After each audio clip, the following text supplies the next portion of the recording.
Mass.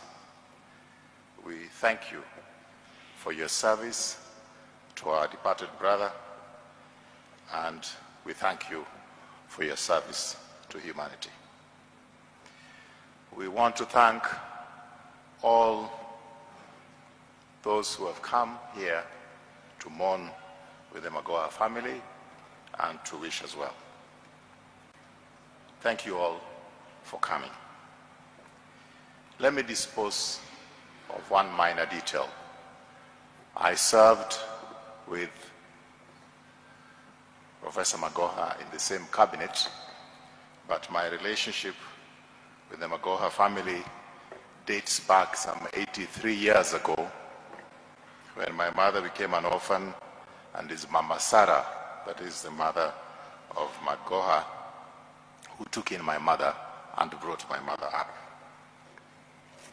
I can see former peers Belio looking at me strangely when I mentioned that, because any time I had issues at the Ministry of Education, I never went to Professor Magoha for any favors. I went to Belio.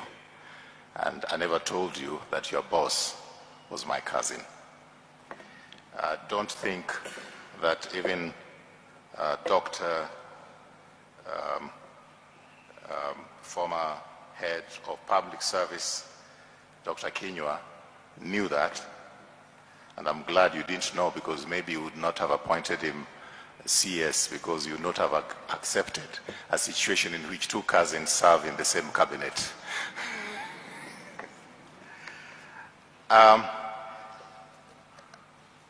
So I'm here as a member of the family, not as a former CS.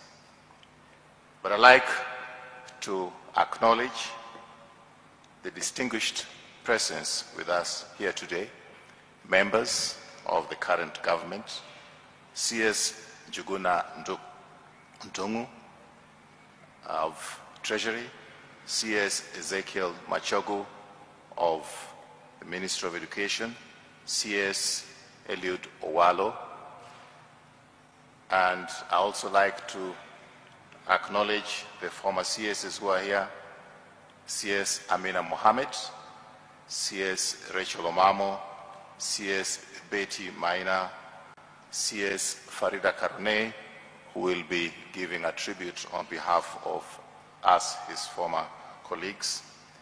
I've mentioned former head of civil service, Joseph Kinyua. I'd like to acknowledge the distinguished presence also of Professor Kiamba, who worked with Professor at the university, Professor Mbithi, Professor Mugenda. I'd like to acknowledge respectfully the presence of members of Parliament, Elisha Odhiambo, Member of Parliament for Game, who has worked with the family during this difficult time. Honorable Mboko Amalemba, I'm told, is also here. I've mentioned Belio Kipsang, Dr. Sarah Ruto. I'd like to say thank you very much for coming, and please forgive me if you are in the congregation and I have not acknowledged you. Just as I've owned up to the fact that I'm here as a member of the family and not as a former colleague in government, the